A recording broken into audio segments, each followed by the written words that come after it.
이 결혼 사기입니다.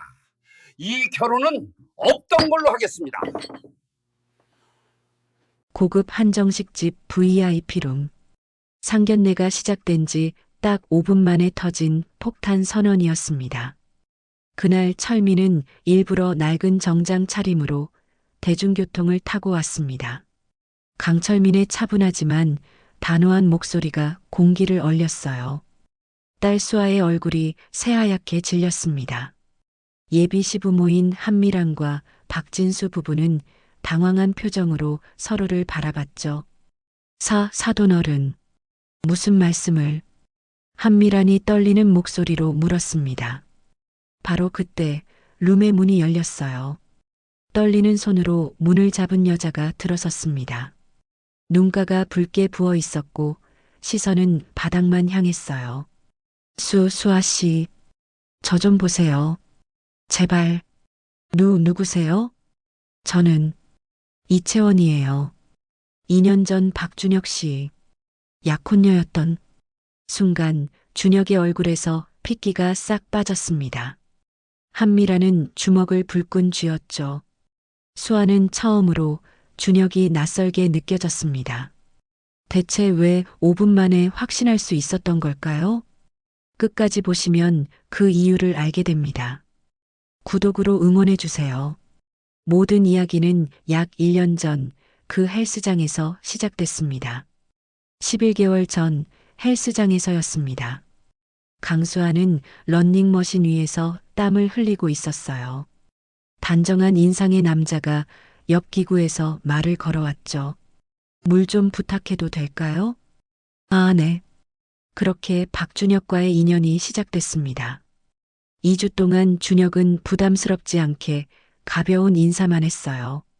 어느 날 수아가 기구 사용법을 몰라 헤맬 때 자연스럽게 도와줬죠. 커피 한 잔 하실래요? 카페에서 대화를 나누는데 신기한 일이 벌어졌습니다. 저 클래식 좋아해요. 특히 쇼팽이요. 저도요. 쇼팽 녹턴 정말 좋죠. 취향이 하나같이 똑같았어요. 좋아하는 책도 영화도 음식도요. 심지어 어릴 때 키우던 반려동물까지 골든 리트리버로 같았습니다. 이렇게 모든 게 맞는 사람이 있을까? 수아는 놀라워했어요.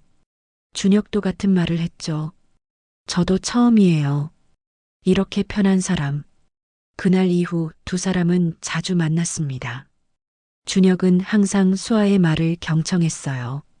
힘들 때면 따뜻하게 위로해줬죠. 어느 비 오는 날이었습니다. 수아가 우산이 없자 준혁이 자기 우산을 씌워줬어요. 같이 쓰면 되잖아요. 하나의 우산 아래서 어깨가 스치고 손끝이 닿았습니다. 수아의 심장이 두근거렸어요. 석 달 후 준혁이 고백했습니다. 수아 씨, 저 좋아해요. 사귀어 주실래요? 네, 좋아요. 수아는 행복했어요. 이렇게 완벽한 사람을 만나다니 운명이라고 믿었죠. 하지만 수아는 몰랐습니다. 준혁이 헬스장에 등록한 건 우연이 아니었어요. 수아의 동선을 파악해서 계획한 거였죠. 좋아하는 음악도, 책도, 영화도 전부 수아의 SNS를 미리 조사한 정보였습니다. 골든 리트리버 이야기도, 비 오는 날 우산도, 모든 완벽한 순간들이 한미란이 짜놓은 대본이었어요. 수아는 그저 행복하게 웃으며 준혁의 손을 잡았습니다. 운명을 믿으며 8개월 전 어느 겨울 저녁이었습니다. 수아가 응급실에 실려왔어요. 강해 중 갑자기 쓰러진 거였죠. 과로였습니다. 간호사가 물었어요. 보호자분은요? 저 혼자예요. 가족은요? 아버지는 지금 해외 출장 중이세요.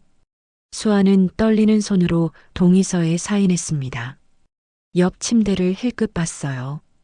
딸의 이마를 짚어주는 어머니가 보였죠. 물을 떠다주고 손을 잡아주고 있었습니다. 수아는 고개를 돌렸어요. 눈물이 날 것 같았거든요. 바로 그때 준혁에게서 전화가 왔습니다. 수아야, 어디야? 강의 끝나는 시간 지났는데. 나 병원이야. 뭐? 지금 간다. 30분 후 준혁이 숨을 헐떡이며 도착했어요. 손에는 죽과 과일이 들려 있었습니다. 괜찮아? 많이 놀랐지? 준혁이 수아의 손을 잡았어요. 혼자 아프면 안 돼. 이제 나한테 연락해. 내가 있잖아. 수아의 눈에서 눈물이 흘러내렸습니다. 고마워. 그 순간 수아는 확신했어요. 이 사람이 자신의 공허함을 채워줄 거라고요. 하지만 준혁의 핸드폰에는 한미란의 문자가 와 있었습니다. 병원 도착했어? 죽이랑 과일 샀지? 손 꼭 잡고 있어. 지금이 가장 중요한 타이밍이야. 6개월 전 준혁이 부모님을 소개했습니다. 한미라는 수아를 보자마자 눈물을 글썽였어요. 아이고, 우리 수아구나. 그리고 수아를 꼭 안았습니다. 수아는 놀랐어요. 낯선 사람인데 이상하게 편했거든요. 어머니처럼 안 봐도 돼요. 수아야, 이제 우리 딸이야. 한미란의 품에서 수아는 눈물이 났습니다. 얼마 만에 엄마 품이었을까요? 박진수도 다정하게 말했어요. 우리 집 분위기가 따뜻해서 처음엔 좀 어색할 수 있어. 근데 금방 익숙해질 거야. 그날 저녁 식사 자리에서 한미란이 계속 반찬을 챙겨줬어요. 많이 먹어. 너무 말랐어. 우리 수아 챙겨 먹는 사람 없었구나. 수아는 또 눈물이 났습니다. 어머니, 감사해요. 한미란이 수아의 손을 잡았어요. 앞으로 외롭지 않을 거야. 우리가 있잖아. 수아는 드디어 완전한 가족을 찾았다고 생각했습니다. 하지만 화장실에 간 한미란은 거울을 보며 차갑게 웃었어요. 쉽네. 너무 쉬워. 상견례 전날 밤 준혁의 집 거실이었습니다. 한미란이 A4 용지 3장을 테이블 위에 펼쳤어요. 빼곡하게 적힌 대본이었죠. 내일 대본 확인한다. 준혁아, 읽어봐. 준혁이 종이를 들었습니다. 저희는 돈이나 지방 같은 건 전혀 안 봐요. 사람을 봅니다. 사돈어른 무슨 일 하시든 상관없어요. 좋아. 돈보다 사람이라는 멘트 최소 3번은 자연스럽게 넣어. 박진수가 끼어들었어요. 여보, 그래도 신성그룹 회장인데 혹시 우리 과거 조사라도 하면 했으면 진작했어. 걱정 마. 준혁이 조심스럽게 입을 열었습니다. 엄마, 수아는 진짜 좋은 애야. 이번엔 이러지 말자. 한미란의 표정이 싸늘하게 굳었어요. 또 시작이야? 채원이 때도 그랬지. 그래서 60억밖에 못 받았잖아. 내가 지금 여기서 삐끗하면 우리 빚 100억은 누가 갚아? 또 도박빚 독촉 받고 싶어? 박진수가 고개를 떨구었습니다. 준혁도 결국 고개를 숙였어요. 알겠습니다. 200억이야, 200억. 잊지 마. 같은 시각 강철민의 집 서재였습니다.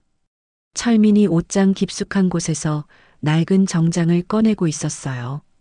수아가 노크하고 들어왔습니다. 아빠, 내일 뭐 입으실 거예요? 철민이 정장을 보여줬어요. 이거. 수아의 눈이 커졌습니다. 아빠, 그건 너무 오래된 옷이잖아요. 새 정장 입으세요.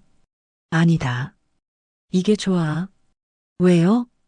철민이 딸을 바라봤습니다. 사람의 본심을 보려면 배경을 알면 안 돼. 무슨 말씀이세요? 내일 보면 알아. 수아가 나간 후 철민은 책상 위 서류를 펼쳤어요. 김 실장이 보고한 신원조의 결과였습니다. 박준혁 4년 전 최유진과 약혼 파기, 위자료 90억. 2년 전 이채원과 약혼 파기, 위자료 60억. 패턴 유사 임신 유산 남자 측 외도 주장 거액 합의. 철민의 눈빛이 차가워졌어요. 핸드폰을 들어 김 실장에게 전화했습니다. 김 실장. 예, 회장님. 내일 이채원 씨 대기시켜. 식당 밖에서. 알겠습니다.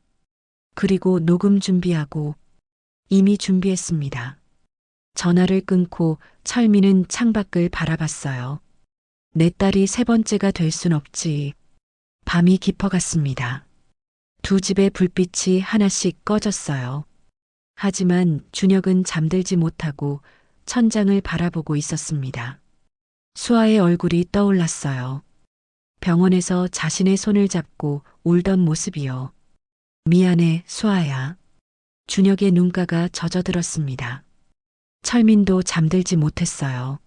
서재 의자에 앉은 채 오래된 사진을 바라보고 있었죠. 20년 전 아내와 찍은 사진이었습니다. 이번엔 꼭 지킬게. 상견례 당일 고급 한정식집. 철민과 수아가 버스에서 내려 걸어왔습니다. 한미란 가족은 이미 입구에서 기다리고 있었어요. 한미란의 눈이 살짝 커졌습니다. 버스를 타고 왔어? 설마. 하지만 곧 완벽한 미소를 지었죠. 사돈어른, 어서 오세요.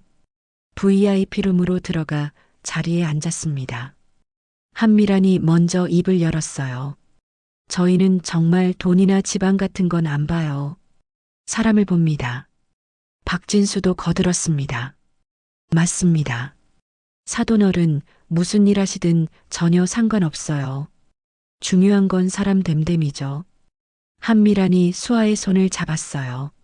수아 같은 착한 며느리 만나면 저희가 복 받는 거예요. 말하며 눈시울을 붉혔습니다. 우리 딸, 정말 우리 딸. 철민은 조용히 관찰했어요. 한미란의 눈빛이 수아를 볼 때와 자신을 볼 때 달랐습니다. 수아를 볼 땐 따뜻했지만 자신을 볼 땐 계산적이었죠. 준혁은 테이블 밑에서 핸드폰을 몇 번이나 확인했어요. 화면을 보고 어머니를 힐끗 보고 다시 고개를 끄덕이는 패턴이 반복됐습니다. 박진수는 말할 때마다 한미란의 눈치를 봤어요. 마치 대본을 확인하듯이요. 그리고 대화 타이밍이 너무 완벽했습니다. 한미란 사람이 제일 중요하죠. 박진수 맞아요. 돈보다 사람이에요. 정확히 3초 후. 준혁 저도 그렇게 생각해요. 또 3초 후. 마치 리허설을 한 것처럼 딱딱 맞아떨어졌어요. 철민은 속으로 생각했습니다. 리허설을 했어. 이건 연극이야. 한미란이 계속 말을 이었어요. 사실 저희도 준혁이 결혼 상대로 재벌집 딸 몇 명 소개받았어요. 근데 다 거절했죠. 왜냐하면 돈보다 중요한 게 사람이니까요. 또 나왔습니다. 돈보다 사람이라는 멘트가요. 철민은 숫자를 세기 시작했어요. 벌써 세 번째였습니다. 수아는 감동받은 표정이었어요. 어머니, 감사해요. 한미란이 수아의 손을 꼭 쥐었습니다. 우리 수아, 앞으로 엄마처럼 생각하고 편하게 지내자. 그 순간 준혁의 핸드폰이 진동했어요. 테이블 밑에서 확인하더니 표정이 굳었습니다. 한미란의 문자였어요. 너무 과하게 하지 마. 자연스럽게. 준혁이 핸드폰을 주머니에 넣으며 억지로 웃었습니다. 철민은 모든 걸 보고 있었어요. 핸드폰 확인하는 패턴, 눈빛의 변화, 대화의 부자연스러운 완벽함, 그리고 결정적으로 한미란이 수아를 부를 때 쓰는 우리 딸이라는 표현. 너무 빨랐습니다. 첫 만남인데 벌써 딸이라고 부르는 게 어색했죠. 철민이 조용히 말했습니다. 화장실 좀 다녀오겠습니다. 자리에서 일어나 룸을 나왔어요. 복도로 나오자마자 멈춰 섰습니다. 문 옆에 귀를 기울였죠. 안에서 한미란의 목소리가 들렸습니다. 철민은 복도 벽에 기댄 채 귀를 기울였습니다. 룸 안에서 한미란의 목소리가 들렸어요. 좋아, 완벽해. 저 사람 완전히 속았어.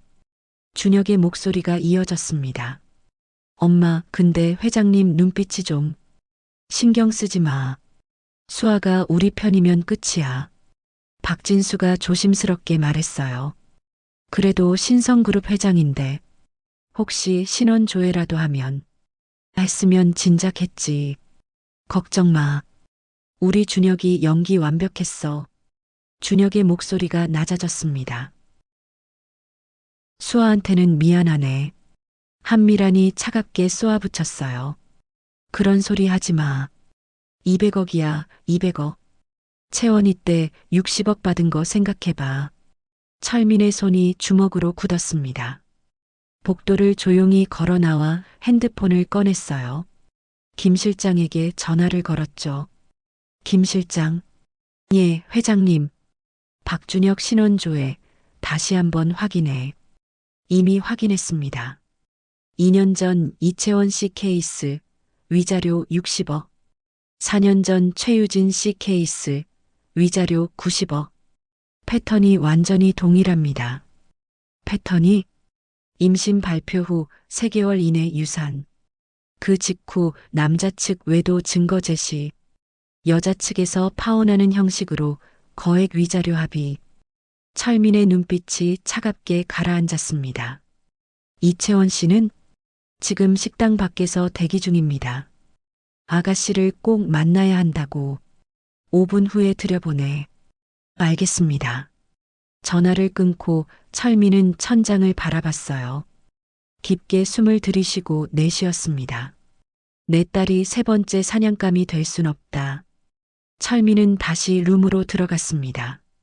한미란 가족은 금세 미소를 지으며 자리를 정리하고 있었어요. 사돈어른 오셨어요? 네. 철민이 자리에 앉았습니다. 한미란이 다시 말을 이었어요. 아까 말씀 중이었는데요. 저희는 정말 준혁이 행복이 최우선이에요.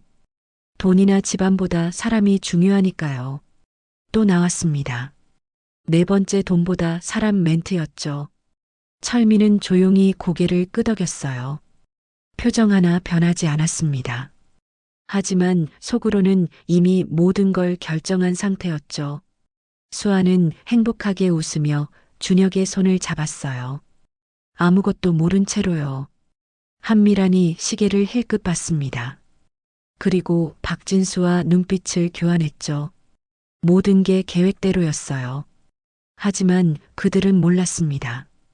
5분 후 이룸의 문이 열릴 거라는 것을요.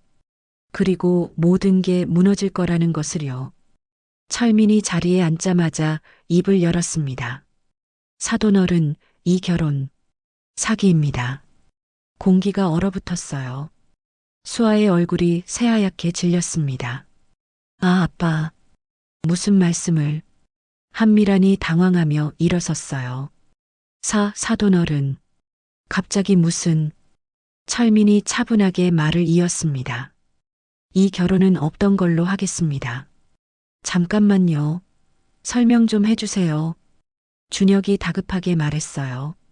철민이 준혁을 바라봤습니다. 5분이면 충분했습니다. 사람을 보는 데는 바로 그때 룸의 문이 열렸습니다. 떨리는 손으로 문을 잡은 여자가 들어섰어요.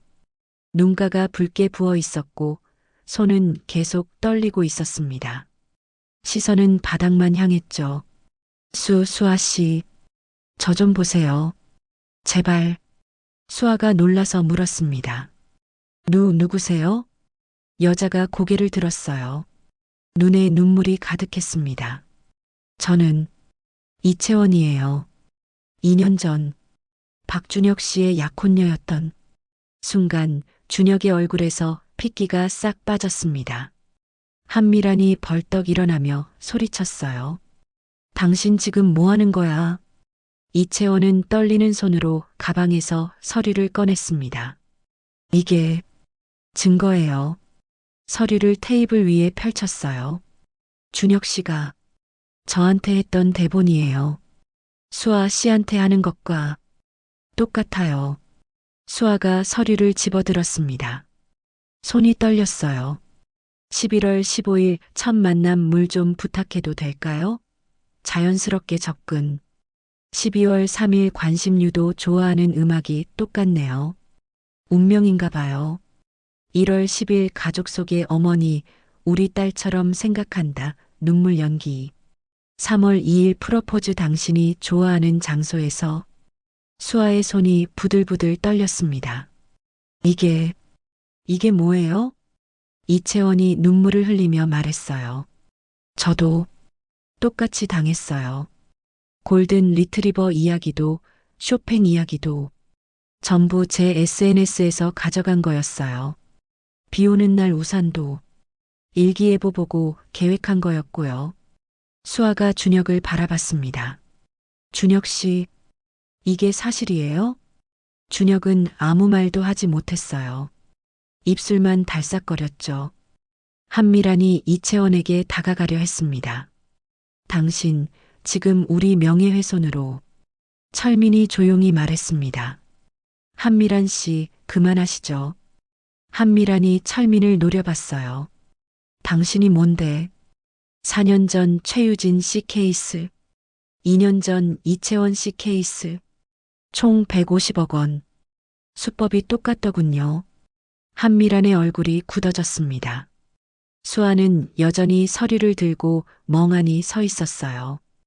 1년간의 기억들이 파노라마처럼 스쳐 지나갔습니다. 모든 게 거짓이었다는 걸 깨닫는 순간이었죠. 준혁이 무릎을 꿇었습니다. 수아야, 미안해. 처음엔 그랬어. 하지만 너를 만나면서 진짜로. 한미란이 준혁의 뺨을 때렸습니다. 닥쳐. 지금 뭐 하는 거야? 준혁이 고개를 들었어요. 눈에 눈물이 가득했습니다. 엄마, 이젠 그만하고 싶어요. 이 자식이. 철민이 조용히 입을 열었습니다. 한미란 씨, 그리고 박진수 씨. 도박 빚백억. 빚쟁이한테 독촉 전화 받은 거 제가 다 확인했습니다. 박진수가 주저앉았어요.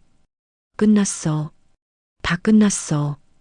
한미란이 철민을 노려봤습니다. 당신이 뭔데 우리 사생활을. 평범한 모습? 누구 보고 속으라고. 강철민. 당신 신성그룹 회장 맞지? 수아의 숨이 멈췄습니다. 아빠가 회장? 수아는 아버지가 중견기업 사장인 줄만 알았어요. 철민이 고개를 끄덕였습니다. 그래, 수아야. 미안하다. 내가 평범하게 자라길 원해서 숨겼어. 수아의 눈에서 눈물이 흘러내렸습니다. 그럼 준혁이는 처음부터 아빠 돈을. 준혁이 무릎 꿇은 채로 말했습니다. 수아야, 나도 피해자야. 모두가 준혁을 바라봤어요. 나도 엄마한테. 어릴 때부터. 준혁이 셔츠를 걷어 올렸습니다. 팔에 오래된 화상 자국이 보였어요. 10살 때 첫 번째 연습에서 실수했다고 엄마가 담배로. 한미란이 소리쳤습니다. 입 닫혀. 채원이 때도 진심이었어. 그래서 60억밖에 못 받았다고.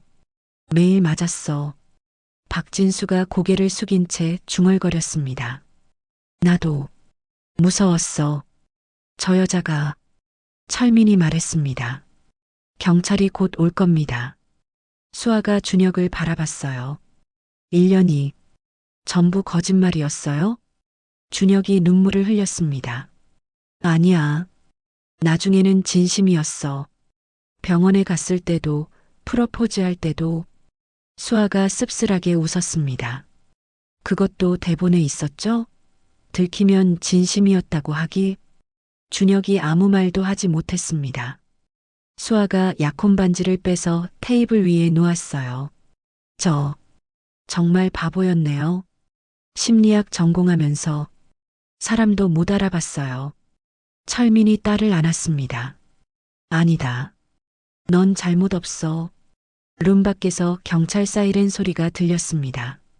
상견례가 끝난 밤, 수아는 혼자 방에 앉아 있었습니다. 침대 옆 탁자 위에 약혼 반지가 놓여 있었어요. 수아가 반지를 집어들었습니다.